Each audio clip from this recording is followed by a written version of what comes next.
Hello प्यारे विद्यार्थियों और मेरे प्यारे दोस्तों, मैं हूं भरत कुमार और आप सभी का स्वागत है me and my YouTube class में। आज हम बात कर रहे हैं वेरी इंपॉर्टेंट टॉपिक, और जो बीए थर्ड ईयर वालों के लिए तो है ही, जो पॉलिटिकल साइंस में बीए थर्ड ईयर की पेपर 2 अपने पेपर फर्स्ट की जो तैयारी कर रहे हैं उनके लिए, और ये 12th बोर्ड में भी वेरी इंपॉर्टेंट टॉपिक के रूप में ही। तो दोनों का समान कॉमन महत्व को ध्यान में रखते हुए आज हम इस लेसन को शुरू करते हैं। और बहुत ही इम्पोर्टेंट है क्योंकि गुण निरपेक्षता आपके कॉम्पिटिशन एग्जाम में भी आते हैं, तो आप इसको ध्यान रखिएगा।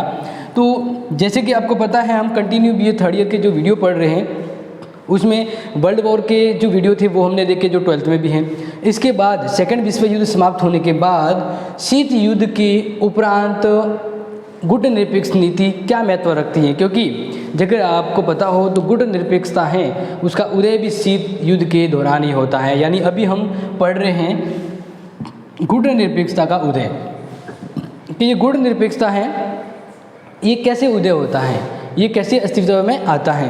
तो ध्यान रखें, गुट निरपेक्षता का उदय की अगर जड़ हम देखें तो शीत युद्ध के दौरान ही, ध्यान रखिएगा, जब वर्ल्ड में शीत युद्ध चलता है। शीत युद्ध कब से शुरू होता है आपको पता होगा। शीत युद्ध 1945 से शुरू होता है। 45 को युद्ध खत्म, या कोई 1946 भी कहते हैं, तब से लेकर 1991 तक शीत युद्ध का दौर होता है। और ये शीत युद्ध है वह मुख्य तौर से दो शक्तिशाली देशों के मध्य चलता है, जिसमें एक हम कहते हैं यूएसए, दूसरी ओर हम कहते हैं यूएसएसआर यानी संयुक्त राज्य अमेरिका, ठीक है, और दूसरी ओर सोवियत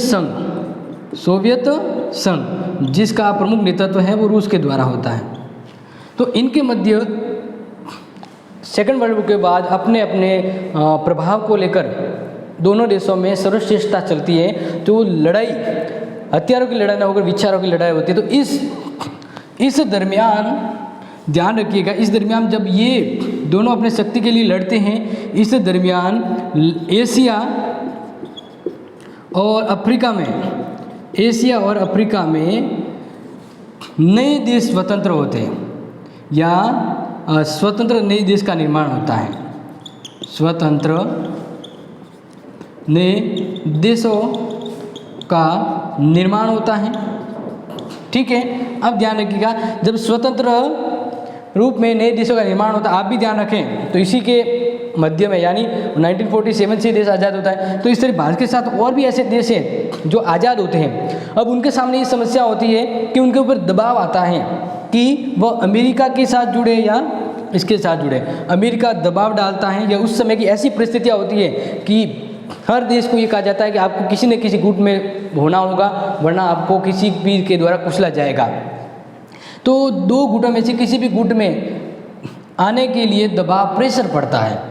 उस दौरान हर कोई देश आज़ाद भले ही हुआ हो, लेकिन अभी भी उनके मन में ये जहन में था कि अभी भी हमारी आज़ादी कोसों दूर है। तो इस तरह के माहौल में इन नौ स्वतंत्र देशों को एक छाया की जरूरत थी, एक ऐसी छाया की जरूरत थी जहाँ पर वो रहकर निर्भय होकर बिना डरे अपना और अपने देश का विकास कर सके, एक सही पटरी पे आ सके। क्योंकि आज़ाद होना ही सही नहीं होता है, उसके बाद देश को खड़ा करना भी इम्पोर्टेंट होता है। तो उसके बाद समस्या शुरू होती है। तब इन्हीं शीत युद्ध के इस प्रभाव में और गुटबाजी को ध्यान में रखते हुए गुट निरपेक्ष की शुरुआत होती है। किसकी शुरुआत होती है? गुट निरपेक्षता की। इस गुट निरपेक्षता के अंतर्गत वो देश शामिल होते हैं जो इन दोनों देशों में शामिल होना नहीं चाहते हैं। इस तरह से जो नौ स्वतंत्र देश हैं उनको ये जगह मिल जाती है जहाँ पर बिना किसी के इनके डर के यहाँ पर वो अपना अस्तित्व और अपनी व्यवस्था को एक नए रूप में ले जाना चाहते हैं। इस तरह से ये तो आप समझ गए हैं कि उदय कब होता है, इस पृष्ठभूमि में इसका उदय होता है। अब गुट निरपेक्ष आंदोलन की नींव कैसे पड़ी, ठीक है, कौन है जो इसको बनाता है? तो ध्यान रखिएगा, मैं आपको यहाँ पे 3 महत्वपूर्ण नाम बता रहा हूँ, जो मैं फोटो के साथ यहाँ पे बताऊँगा, जिसको आप ध्यान रखिएगा, जिन्होंने गुट निरपेक्ष आंदोलन को खड़ा करने में अपना महत्वपूर्ण रोल निभाया। जिसमें ध्यान रखिए, भारत के जवाहरलाल नेहरू, इनके प्रयासों से गुट निरपेक्ष आंदोलन है वो अस्तित्व में आया। दूसरी बात करें मिस्र के राष्ट्रपति नासिर, बहुत ही इंपॉर्टेंट, जिन्होंने इसमें महत्वपूर्ण योगदान दिया। और तीसरे युगोस्लाविया के मार्शल टीटो ने इस आंदोलन को अस्तित्व में लाने के लिए महत्वपूर्ण भूमिका निभाई या योगदान दिया, या फिर कहीं ना कहीं कहें कि इन्होंने ही गुटनिरपेक्ष आंदोलन को शुरुआत दी। ठीक है, अब ये तो आपको समझ में आ गया हो उदय। अब हम ये बात देखते हैं कि गुटनिरपेक्ष का वास्तविक अर्थ क्या है, क्योंकि एग्जाम में आपको ये हर पॉइंट अगर यहाँ पे क्लियर होंगे ना तभी समझ में आएगा। तो अब हम बात करते हैं कि जो गुटनिरपेक्ष है, इस गुटनिरपेक्ष का अर्थ क्या है वास्तव में, और इसकी अगर परिभाषा दे तो किस परिभाषा के रूप में इसको समझाएं। ठीक है, जो समझा रहा हूँ आपको समझ में आ रहा होगा। तो सेकेंड वर्ल्ड वॉर के बाद एक ऐसा नेतृत्व संगठन सामने आता है जो शीत युद्ध के दो ध्रुव के दबाव को कम करने के लिए और एक शांतिमय वातावरण उत्पन्न करने के लिए गुटनिरपेक्ष का अस्तित्व होता है। अब बात करें कि इसका अर्थ कैसे दें, क्योंकि जिस तरह से गुटनिरपेक्ष की शुरुआत होती है तो उस दौरान रातों रात इसकी जो मेंबरशिप में बढ़ोतरी हो जाती है। क्या हो जाती है? बढ़ोतरी। अगर मैं आपको बताऊं, जब गुटनिरपेक्ष आंदोलन की शुरुआत होती है ना, उस समय इसके 25 मेंबर ही होते हैं। कितने होते हैं? 25 मेंबर। और आज हम बात करें तो गुटनिरपेक्ष आंदोलन में 120 देश जुड़े हुए हैं। तो इस तरह से उत्तरोत्तर वृद्धि होने के चक्कर में या इसके तरह के कार्य उपलब्धि में इसकी एक निश्चित परिभाषा दे पाना कठिन होता है, या हम कहीं एक निश्चित अर्थ दे पाए तो वो अपने आप में बदलती परिस्थितियों में अलग अलग भिन्न होता है। फिर भी हम प्रयास ये करें कि गुटनिरपेक्षता को कैसे समझाएं। इसके अलग अलग अर्थ अलग अलग विद्वानों ने दिए हैं। तो मैं कुछ शब्द यहाँ पे गुटनिरपेक्षता के संबंधित अर्थ रखूँगा जिसको आपको समझना है। जैसे कुछ लोग गुटनिरपेक्षता को अप्रतिबंधता भी कहते हैं। क्या कहते हैं? अप्रतिबंधता। या मैं 2-3 और वर्ड बताता हूँ जिससे आपको पता रहेगा ताकि कंफ्यूजन ना हो। ठीक है ना? तटस्थता या तटस्थतावाद। गुटनिरपेक्षता का अर्थ क्या है? तो ये कुछ अर्थ हैं जो मैं आपके सामने प्रकट कर रहा हूँ। सकारात्मक तटस्थता, अब इसको पॉजिटिव तटस्थता ले लीजिए। एक वर्ड यहाँ पे दे दिया, क्योंकि कुछ वर्ड हैं जो आपको मीनिंगफुल हैं इसलिए मैं लिख पा रहा हूँ। स्वतंत्र और सक्रिय नीति। स्वतंत्र ए सक्रिय नीति, गुटनिरपेक्ष को ये नाम दिया गया है। गतिशील तटस्थता,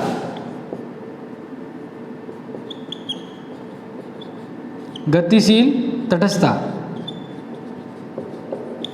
अब आप कहेंगे सर आप नाम ये लिख तो रहे हैं लेकिन हमें समझ नहीं आ रहा कि है क्या।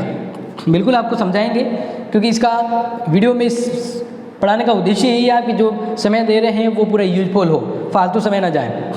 तो देखिए, गुटनिरपेक्षता को कहा जाता है अप्रतिबंधता।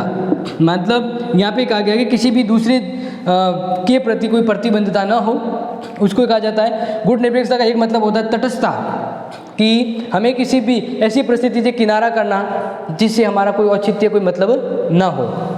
तटस्थतावाद, उनसे जुड़े विचार। स्वतंत्र एवं सक्रिय नीति, ऐसी नीति जो अपने आप को किसी भी उस व्यवस्था में अपने आप को या गुलामी की उस परिस्थिति में न रखना चाहती हैं जहाँ पे उन्हें अपना अस्तित्व ही खोना पड़े।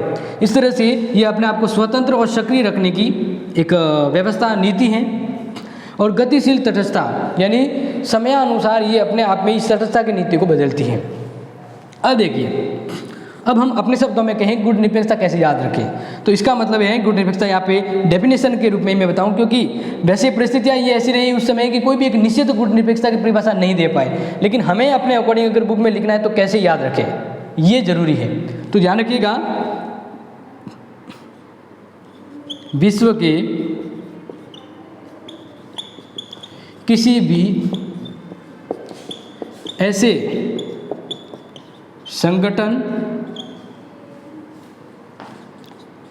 गुट का इच्छा ना होना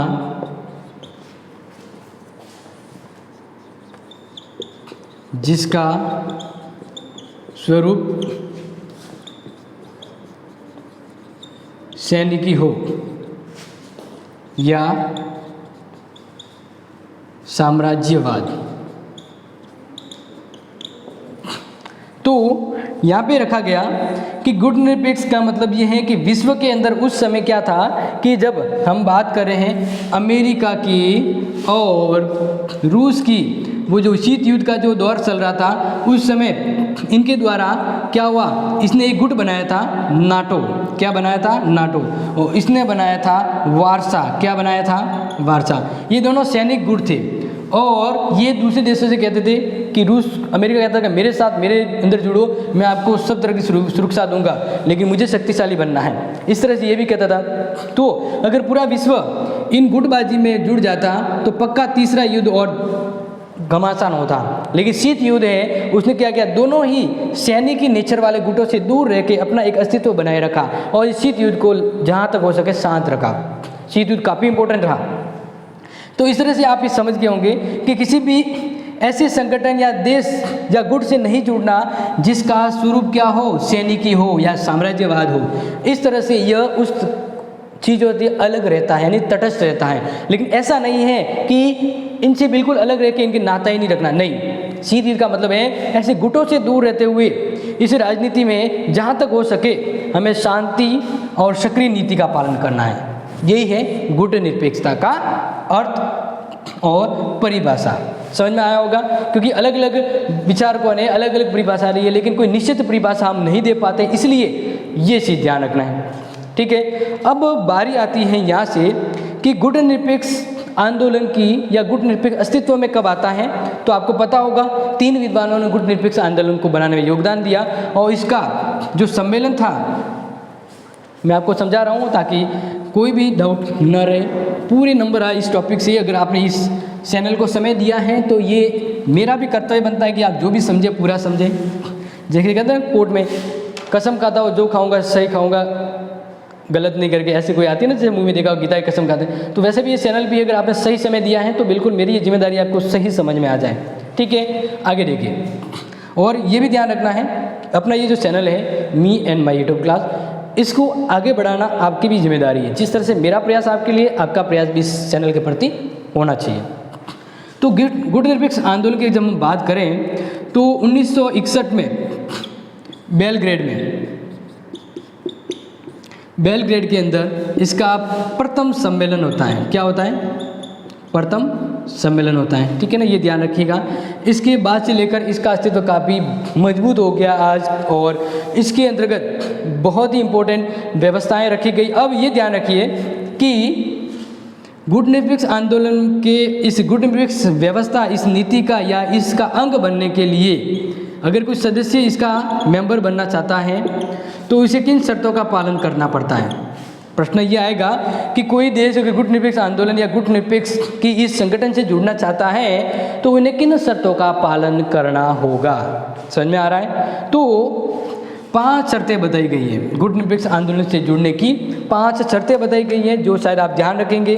पहली शर्त है कि जो भी देश जुड़ना चाहता है उसकी खुद की स्वतंत्र नीति हो, स्वतंत्र नीति पर चलता हो, ऐसा नहीं किसी के गुलामी में हो, ऐसा देश गुटनिरपेक्ष का सदस्य नहीं बन सकता है। दूसरी ध्यान रखिएगा, दूसरे में कहा कि सदस्य देश उपनिवेश का विरोध करे। जो भी इसका मेंबर बनना चाहता है, ठीक है ना, वो सदस्य किसका विरोध करेगा? उपनिवेशवाद का।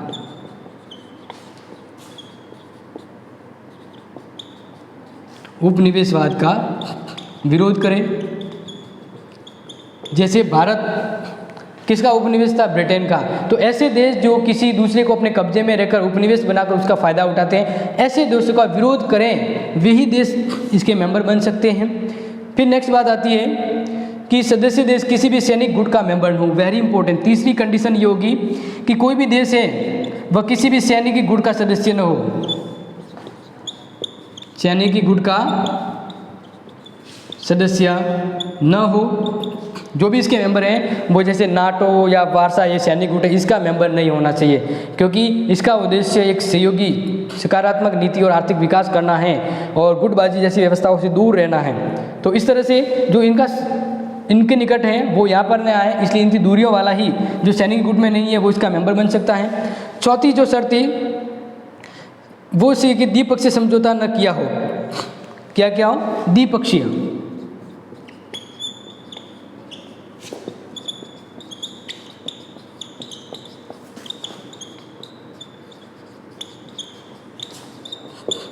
ऐसा कोई देश का मेंबर नहीं बन सकता जो अमेरिका से जुड़ा हुआ हो और इसकी इस संगठन से भी जुड़े, यानी द्विपक्षीय समझौते वाले देश को मेंबर नहीं बनाया जाएगा, क्योंकि ये गुटबाजी जैसी सैनिकी व्यवस्थाओं को खत्म करना चाहता है। और लास्ट में ये कहा गया कि जो गुटनिरपेक्ष सदस्य के मेंबर होंगे वे किसी भी ऐसे देश के सैनिक अड्डे को यहाँ पे अपनी अनुमति नहीं देंगे। कहने का मतलब है कि सदस्य देश ने किसी बड़ी ताकत को अपने क्षेत्र में सैनिक अड्डे बनाने की इजाज़त न दी हो।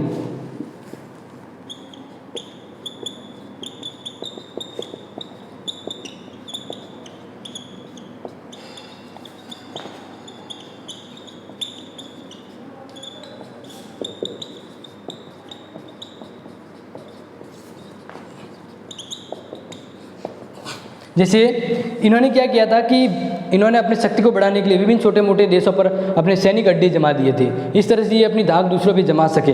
ऐसा जिसका अमेरिका का या किसी इसका कुछ सैनिक अड्डा किसी अगर देश में है तो वो मेंबर नहीं बन सकता। यानी किसी भी बड़े देश के सैनिक अड्डे अगर किसी देश में शामिल है तो ऐसे हैं वो नहीं बन सकते। यानी इन शर्तों का पालन करने वाला ही गुटनिरपेक्ष इस संगठन का सदस्य बन सकता है। समझ में आ गया होगा। तो ये 5 शर्तें हैं अगर कोई गुटनिरपेक्ष आंदोलन में या गुटनिरपेक्ष संगठन में जुड़ना चाहता है।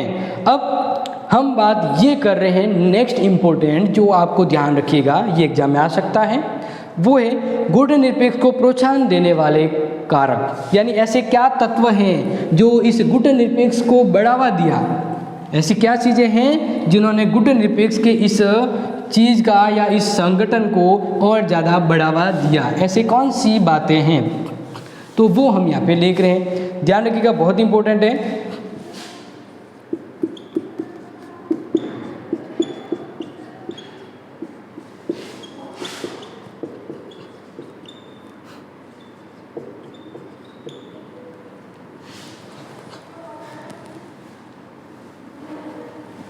ओके, नेक्स्ट पॉइंट आपको समझ में आ गया होगा। हम यहाँ पे बात कर रहे हैं कि गुटनिरपेक्षता को प्रोत्साहन मोटिवेट देने वाले ऐसे कौन कौन से एलिमेंट है जिसने इस संगठन को, इस आंदोलन को बनाए रखा। ऐसे कौन कौन से कारक हैं, तो हम उन कारकों को पढ़ते हैं कि जिनकी वजह से ये आज भी अस्तित्व में बना हुआ है। पहला है शीत युद्ध। बिल्कुल कोई डाउट नहीं है, क्योंकि शीत युद्ध के होने से ही या इसके वजह से ही गुटनिरपेक्ष संगठन बना, क्योंकि ये गुटनिरपेक्ष उन स्वतंत्र नव राष्ट्र देशों के लिए एक छतरी, एक छाया की तरह था, जिसको नवीन स्वतंत्र देश हुए थे, जिसको अमेरिका या रूस में जाने से या उनके सैनिकी दबाव डर से अलग रहना था, तो उनके लिए ये बना था। तो एक शीत युद्ध एक ऐसी वजह थी जिस वजह से इस गुटनिरपेक्ष आंदोलन को महत्वपूर्ण बना दिया। क्या बना दिया? महत्वपूर्ण बना दिया। और इसी ने इस गुटनिरपेक्ष आंदोलन ने विश्व स्तर पर तनाव वैषम्य को कम किया है। तो ये गुटनिरपेक्ष अस्तित्व में आने का एक रीजन क्या था कि शीत युद्ध का दौर शुरू हुआ था, और इस माहौल में, इस व्यवस्थाओं में कोई देश अपने अस्तित्व को बनाए रखना चाहते थे, अपना अस्तित्व, अपना विकास करना चाहते थे, तब गुटनिरपेक्ष है वो अपने आप में मोटिवेट और बड़ा महत्वपूर्ण होता गया। दूसरा है मनोवैज्ञानिक व्यवस्था।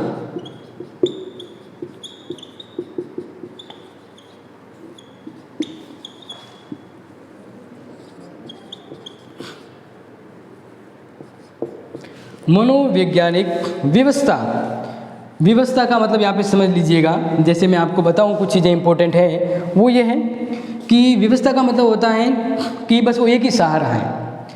तो कुछ ऐसे देश थे जिनका साइकोलॉजी है या मनोवैज्ञानिक जो कारण है, उस वजह से भी इस अस्तित्व को, इस संगठन को महत्व मिला। जैसे मैं बताऊं तो नवोदित राष्ट्रों के गुटनिरपेक्ष की नीति अपनाने का दूसरा प्रमुख कारण क्या था? एक भावनात्मक और मनोवैज्ञानिक व्यवस्था। लोगों के मन में ये भावना ऐसे घर कर गई कि उन्हें इस संगठन से जुड़ना पड़ा, क्योंकि शीत युद्ध का एक ऐसा वातावरण था जिससे लोगों में डर का माहौल था। उनका साइकोलॉजिकल दृष्टिकोण ऐसा हुआ कि अगर हम इन गुट से जुड़े तो हमारा अस्तित्व खत्म हो जाएगा। तो उनका एक जो मानसिकता जो थी वह भी कारण बनी इसको प्रोत्साहन देने में गुट निरपेक्षता को। ये चीज़ समझ में आ गई होगी। साइकोलॉजी, मानसिक और भावनात्मक जो विचार था उसने भी इसको बढ़ावा दिया। तीसरा है सैनिक गुटों से पृथक रहना।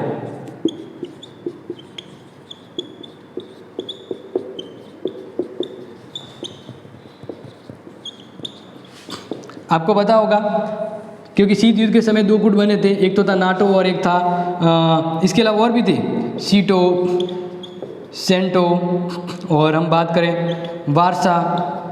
तो ये जो गुट थे, इन गुटबाजी की वजह से ये सभी गुट क्या थे, सैनिकी, कहीं ना कहीं इनका मकसद, मोटे तौर पे इनका मकसद तो सैनिकी गुट ही था। तो ये अपने आप को एक और शक्तिशाली बना रहे थे, यानी ज़्यादा शक्तिशाली सैनिक गुट। अब ऐसी व्यवस्था में तो युद्ध या तनाव बना रहेगा। तो इस तरह से इन गुटबाजी से दूर रहने के लिए, ऐसे गुटबाजी से दूर रहने के लिए उन्हें एक जगह की ज़रूरत थी और वह स्थान उन्हें मिला गुट निरपेक्षता में। यानी इस गुटबाजी की व्यवस्था ने भी गुट निरपेक्ष को और ज़्यादा महत्व दे दिया, क्योंकि 1945 के बाद विश्व मोटे तौर पर देखें तो 2 गुट में बढ़ गया था। एक तो अमेरिका वाला गुट बन गया था, एक यूएसएसआर वाला गुट। तो इन 2 गुटबाजियों के अंदर जाने का जो दबाव था, इन दबाव को पूरी तरह से बदल करके गुट निरपेक्ष में ला दिया गया। समझ में आ रहा होगा। ये एक रीजन था कि विश्व युद्ध के इस दबाव और गुटबाजी के चक्कर में एक नए संघ का निर्माण हुआ जो गुट निरपेक्ष कहलाता है। फिर है नेक्स्ट, अपने पृथक और वैचारिक स्वरूप को अक्षुण्ण बनाए रखने के लिए, या हम इसको कहें अपनी पहचान एवं अस्तित्व को बनाए रखने के लिए।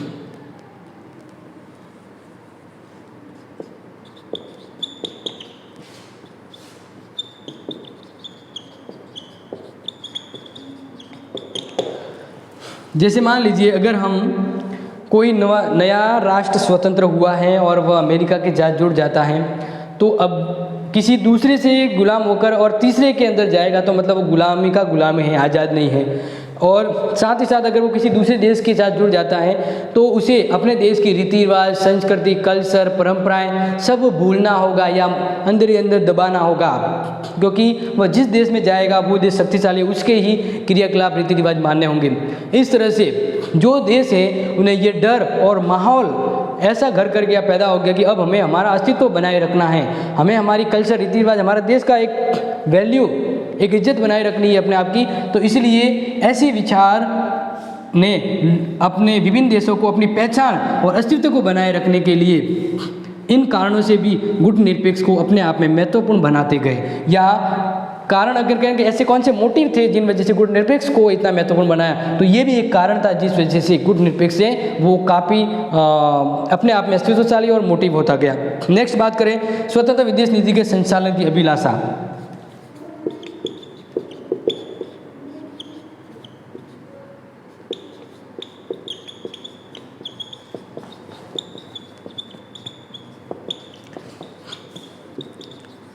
अब यहाँ पे ध्यान रखिए, जो मैं आपको बता रहा हूँ उसका मीन्स है कि जैसे कोई नया देश आज़ाद हो गया, जैसे भारत आज़ाद हो गया, तो भारत अब अपने दूसरे देशों के साथ कैसे संबंध रखना है उसके लिए अपनी खुद की फॉरेन पॉलिसी बनाएगा, यानी विदेश नीति बनाएगा।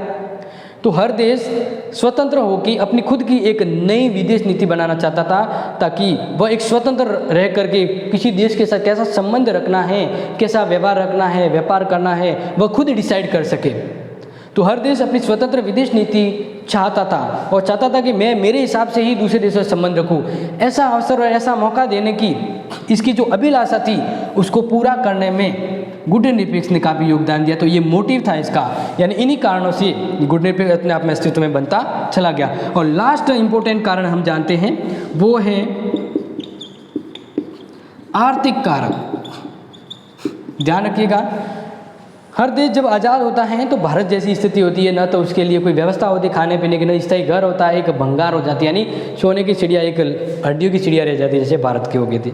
तो अब ऐसे देशों को जो काफ़ी पिछड़ा हुआ, अगर वापस वो किसी और के गुट में जाता है तो क्या मतलब, अब ऐसा देश क्या चाहेगा अपना राजनीतिक, आर्थिक, सामाजिक हित और उन्नति हो, ज़्यादा से ज़्यादा वो जो देश है वो अपना खुद का इकोनॉमी लेवल डेवलप कर सके, अपना विकास बढ़ा सके, अर्थव्यवस्था बढ़ा सके, देश में हर लोगों को पर्याप्त काम, खाना पीना, कपड़ा रोटी, शिक्षा दे सके। ऐसी व्यवस्थाओं को लाने के लिए उन्हें अपने देश का आर्थिक विकास करना था। तो इस आर्थिक विकास के लक्ष्य को ध्यान में रखते हुए विभिन्न देशों ने इसकी ओर रुख किया, क्योंकि गुट निरपेक्ष एक ये भी उद्देश्य था कि जो इसके मेंबर है ना, उन सभी के अंतर्गत सहभागिता और सहयोगात्मक व्यवहार हो, जिसके द्वारा ये सभी मिलकर अपना आर्थिक विकास कर सके, एक दूसरे को टेक्नोलॉजी और संसार का ज्ञान बांट सके और अपने इस राष्ट्र को एक नवीन दिशा दे सकें। तो इन कारणों की वजह से या इन तत्व की वजह से गुट निरपेक्ष को और ज़्यादा प्रोत्साहन मिला, गुट निरपेक्ष और ज़्यादा मोटिव और इम्पोर्टेंट संगठन बनता गया, जिसने शीत युद्ध के इस तनाव को कम करने में महत्वपूर्ण योगदान दिया। तो क्या लगा आज के आपको इस वीडियो में? अगर कुछ कन्फ्यूजन है तो ज़रूर बता दीजिएगा, ठीक है ना, क्योंकि आपके जो भी डाउट है उसका सॉल्यूशन 100% किया जाता है। और अदरवाइज आपका इंपॉर्टेंट ये भी तर्क है कि रीज़न रहेगा कि आप इस वीडियो को आगे लाइक, शेयर और सब्सक्राइब करें। तो मिलते हैं नई वीडियो में, तब तक के लिए आप सभी का तहे दिल से धन्यवाद।